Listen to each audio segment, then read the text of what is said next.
Débora, vamos seguir tratando da mega operação que deixou 121 mortos no Rio de Janeiro e que tem mobilizado o debate público e político no país, com uma entrevista importante. A gente vai conversar com o governador de Minas Gerais, Romeu Zema, do Partido Novo, um dos governadores que mais atuou na semana passada em apoio ao governador do Rio de Janeiro, Cláudio Castro.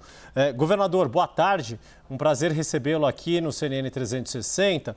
Os senhores anunciaram a criação do que chamaram de Consórcio da Paz, que reúne essencialmente aí, pelo campo político-ideológico governadores que fazem oposição ao governo federal, governadores ligados ao campo da direita. Desde o anúncio desse consórcio, desse grupo de governos na quinta-feira até hoje, o que foi possível avançar em termos práticos? Já há alguma ação concreta da parte desses governos estaduais em apoio às autoridades do Rio de Janeiro no enfrentamento ao crime organizado? Boa tarde, Yuri. Boa tarde, Débora, a todos que estão nos acompanhando. É um prazer estar com vocês. Bom, Yuri, nós do consórcio Sul-Sudeste, o COSUD, desde o início temos um grupo de segurança pública e esse grupo tem feito com que as nossas forças de segurança trabalhem de maneira mais coordenada e integrada. E o consórcio Sul-Sudeste tem uma semelhança muito grande com os estados do Centro-Oeste, que também tem o seu consórcio. E o que nós definimos na nossa reunião no Rio de Janeiro é que nós vamos somar esses esforços, o COSUD, que é o Sul-Sudeste, juntamente com os estados do Centro-Oeste. Mesmo antes de toda essa operação no Rio de Janeiro, já havia muitas operações cooperadas, tipo Minas Gerais com Goiás, tipo Minas Gerais com São Paulo e assim por diante. E esses esforços serão intensificados a partir de agora. E nós deixamos muito claro ao governador Cláudio que caso ele precise de algum reforço, e tenha mais uma vez o que é provável e, infelizmente, uma negativa do governo federal, nós, estados, estamos disponíveis, dentro do que nos é possível, a mandar algum equipamento de reforço, a mandar um efetivo de reforço para a realização de operações de combate ao crime organizado, que é o maior câncer que o Brasil tem hoje. Governador, boa tarde. Débora falando com o senhor aqui de Brasília.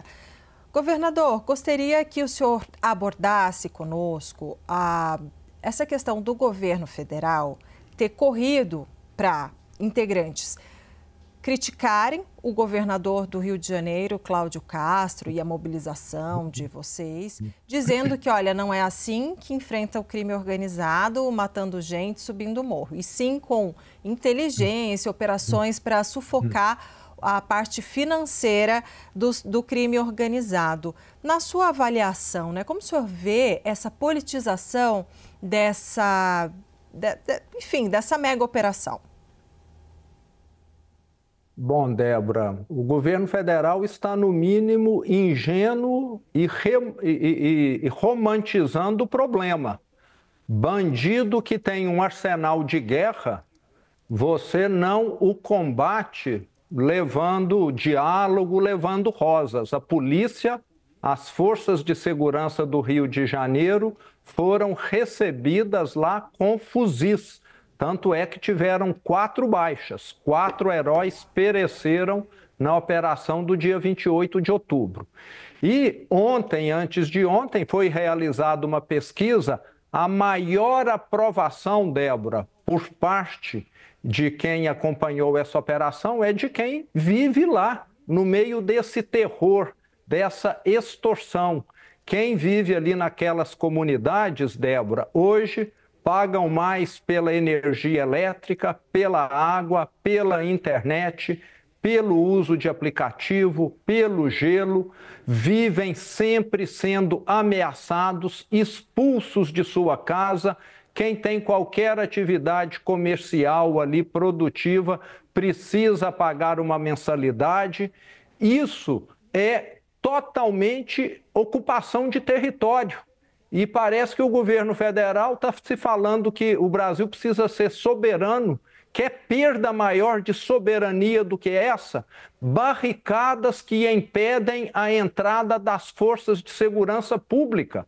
Então, nós temos de combater dessa maneira. Agora, é lógico que a asfixia financeira complementa essas ações, mas o que é preciso ser feito, Débora, e que o governo federal teima em não fazer, e até isso me causa suspeita de ter gente lá envolvida, é declarar essas organizações criminosas equivalentes a organizações terroristas. No dia que isso foi feito, nós vamos ter uma forma muito mais efetiva de combater, porque aí Polícia Federal, Exército terão de dar a sua contribuição. Outros países vão asfixiar financeiramente, porque terrorista não pode movimentar recursos no mercado internacional. Aí sim nós vamos estar agindo com inteligência. Agora, a operação do Rio de Janeiro teve muita inteligência também. Até o que prova isso é que não teve nenhum inocente que perdeu a vida. Só bandido e, infelizmente, 4 militares. E outro ponto importantíssimo é a questão das penas maiores e não haver nenhuma regalia para quem pertence às facções criminosas. Então, é fundamental que esse governo federal, Lula acorde, Lewandowski acorde e declarem essas facções grupos terroristas. Na hora que isso acontecer, nós já vamos ter um avanço muito significativo. Governador, só que eu fiquei na dúvida, o senhor falou assim, sobre a questão de considerar, né, as organizações criminosas como terroristas. O senhor falou assim, pode até ser que tenha algum deles lá. Eu não entendi muito bem o que o senhor quis dizer. O que eu quis dizer é o seguinte, que deve ter gente hoje na estrutura do Estado se beneficiando da atuação desses grupos, dessas facções criminosas, né? Nós temos tantos negócios grandes na área de combustível, contrabando de cigarro, extorsão a milhões de pessoas. Hoje, mais de 30 milhões de brasileiros vivem, né, sobre o domínio do crime organizado. É muita gente ganhando dinheiro sem precisar trabalhar. E sei lá eu quem está dentro do Estado que está lucrando com isso. Governador, deixa eu trazer o Pedro Venceslau para participar também dessa entrevista. Pedro. Governador, o objetivo dessa operação, que foi planejada durante um ano, o principal objetivo era prender os integrantes da cúpula do Comando Vermelho, sobretudo o DOCA. Não aconteceu. Nenhum dos mortos e nenhum dos detidos era da cúpula da facção. Além disso, segundo os especialistas, como não houve a reocupação do território, é provável que agora as milícias ocupem esse espaço vazio, ou seja, os moradores da comunidade seguirão sob o jugo de facções. Dá para chamar ainda assim essa operação de bem-sucedida? É claro que sim. Eu acho que quem está pensando em ocupar esse espaço lá vai pensar 500 vezes antes de ocupá-lo. Porque sabe que a polícia do Rio de Janeiro, as forças de segurança, já sabem qual caminho trilhar. É lamentável que o líder tenha conseguido fugir, mas isso também prova o quanto eles são organizados. Devem ter lá túneis, deve ter alguma forma de fugir, que com certeza o grande líder, o grande chefão aí conseguiu.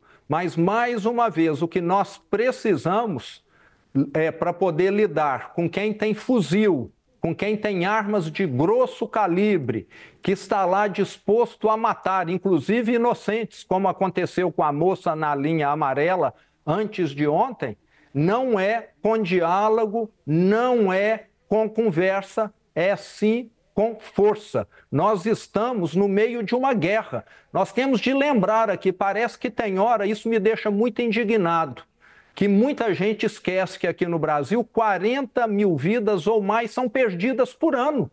Isso é mais do que qualquer guerra no mundo, ou talvez todas as guerras que estão acontecendo agora. Se nós estamos em guerra, como que nós vamos fazer para ganhá-la? Levando buquê de flores? chamando para o diálogo quem só usa arma pesada? Não é assim.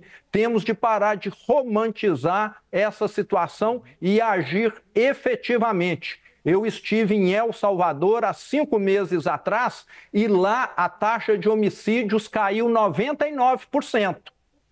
E foi como prendendo o criminoso 30 anos atrás das grades, sem direito a nenhuma regalia, quem é de facções criminosas. E por que a imprensa não vai lá mostrar esse modelo bem-sucedido? Fica aqui sociólogo, antropólogo discutindo criminalidade, deveriam escutar os policiais. Eles é que estão aí perdendo a vida, eles é que estão aí respondendo processo, muitas vezes indevidamente, e nós estamos aí com intelectuais discutindo crime. Os intelectuais discutem medicina? Não discutem. Medicina é de quem estudou a área de saúde e crime é de quem lida com crime.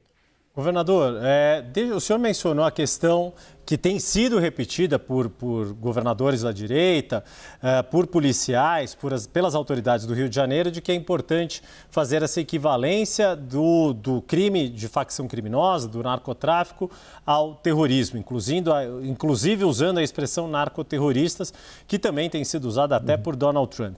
Mas existem propostas em discussão no Congresso Nacional com esse objetivo, assim como a PEC da Segurança Pública e o PL Antifacção, recentemente enviado pelo governo federal. Dentro dessa mobilização dos governadores, dentro desse diálogo de pacto federativo, é disso que se trata quando governadores cooperam entre si. Não caberia, neste momento, ter um diálogo com todas as forças envolvidas, incluindo o governo federal, afastando divergências ideológicas e buscando a construção de um texto que tenha respaldo, tanto de quem estuda o enfrentamento às políticas de segurança pública, quanto quem está na linha de frente, quanto os policiais, agentes de segurança e demais envolvidos, para que, de fato, se tenha aquilo que a sociedade brasileira como um todo quer. Tirando os criminosos, toda a sociedade brasileira quer uma solução para a questão da violência. É possível se imaginar isso ou as diferenças político-ideológicas e eleitorais vão se sobrepor à união de esforços contra o crime? Yuri, todo diálogo é sempre bem-vindo por parte do Estado. Aqui em Minas, nós somos um exemplo. Eu, Poder Executivo, estou sempre dialogando aqui com o Ministério Público, com o Tribunal de Justiça, que tem sido grandes aliados aqui no combate à criminalidade. Minas hoje tem uma das menores taxas de criminalidade do Brasil. Era um estado que sempre tinha emigrantes, pessoas indo para fora, e na minha gestão nós revertemos. Minas Gerais passou a ser um estado que recebe pessoas, muito em virtude da questão da segurança. Eu e os 6 outros governadores do Sul e do Sudeste, no dia 25 de março do ano passado, levamos para o ministro da Segurança Pública, o ministro Lewandowski, ministro da Justiça, as nossas propostas para a PEC da Segurança. Coisas básicas e simples, como qualquer criminoso que romper a tornozeleira eletrônica está com seu mandado de prisão automaticamente feito. Isso não foi colocado na PEC. Que coisa mais básica do que essa? Se alguém rompeu, tirou a tornozeleira eletrônica, eu interpreto isso como se ele tivesse pulado o muro da penitenciária.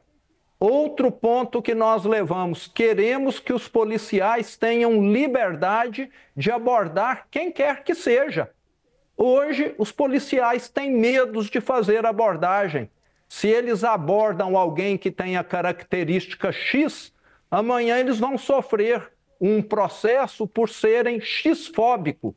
Que coisa mais absurda do que essa? Então, são coisas básicas que a PEC não inclui. A PEC não resolve o problema da segurança. A PEC precisa colocar bandido atrás das grades, que o Brasil não faz. Eu tenho aqui caso que o comandante da Polícia Militar me mostrou, uma pessoa com 88 ocorrências de furto, de roubos, principalmente de celulares, que hoje deve estar roubando mais uma vez, vai ter uma audiência de custódia e vai ser solto. Então, nós estamos enxugando gelo e, infelizmente, o governo federal não abriu os olhos. Nós temos de lembrar, um governo pró-criminosos, que enaltece quem comete crimes, como o próprio presidente deixou muito claro num discurso. Quando inocentes morrem, esse governo faz vista grossa. Quando bandidos morrem, vão lá pedir esclarecimento. É muito difícil dialogar quando você tem uma visão assim.